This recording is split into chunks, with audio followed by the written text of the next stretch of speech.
Welcome everyone. We are so excited that you are watching this video. Once again, we are here with the amazing Ken Phillips, and we are just hearing about his leadership experience and all that he has learned in his 55 plus years of nonprofit work.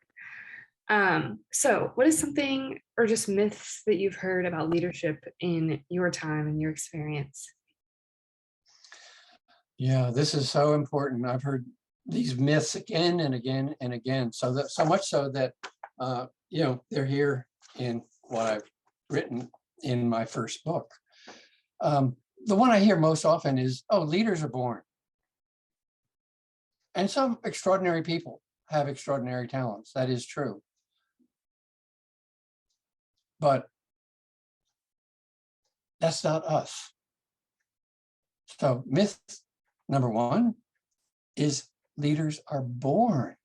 And maybe in the olden days, when you had to be a warrior and, a brutal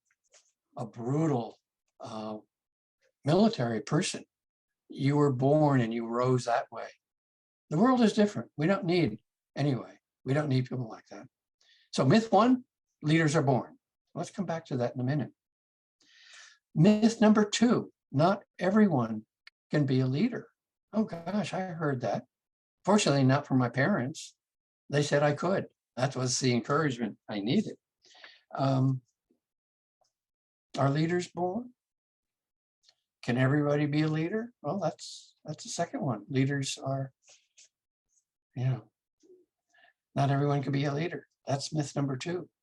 Number three is that, well, by definition, leaders are at the top of the organization. Well, maybe at the top of the organization, but they may not be leaders. That's the third myth. Fourth, leaders lead by power, by domination, by force. And again, that was probably true 1,000 years ago when, tribes were fighting each other 10,000 years ago. You had to be forceful. Unfortunately, we see as many forceful leaders lead in the wrong way. And that's the danger. So myth four is you have to be forceful. No, you don't. Well, we'll come back to that. Number five, this is a curious one.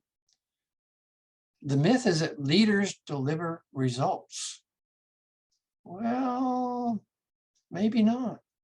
Maybe it's the managers who work with them or the managers who follow them. Did Martin Luther King deliver results?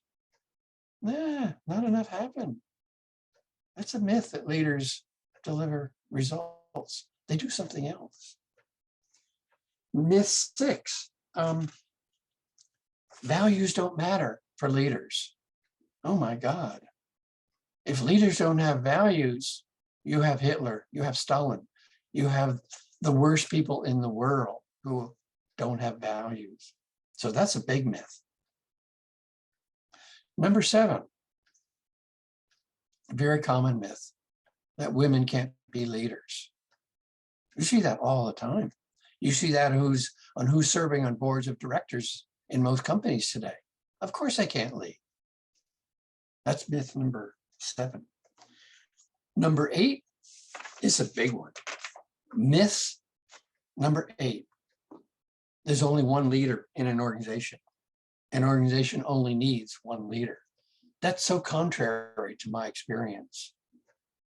When I was the head of an organization, I found that much of the leadership came from people who were talking to customers, talking to program people, who were out knowing something that I did not know. They had experience. They supplemented what I knew. Does an organization need only one leader? In my opinion, that's a big myth, number eight. Those are my 8 myths. Yeah, definitely. And it's so, I don't know, it's so interesting to just kind of see those come to fruition in so much of the work that we do. Because there's so many expectations, I think, that are put upon a leader that may necessarily aren't true, or people just assume happen when in reality, that's not the case. And there are people working under you who may be doing all the work, and the leader is just inspiring that vision and that drive for their people. So I think it's really interesting to see kind of the differences and see how some things just don't pan out the way that we think they do. Yeah, it's awesome.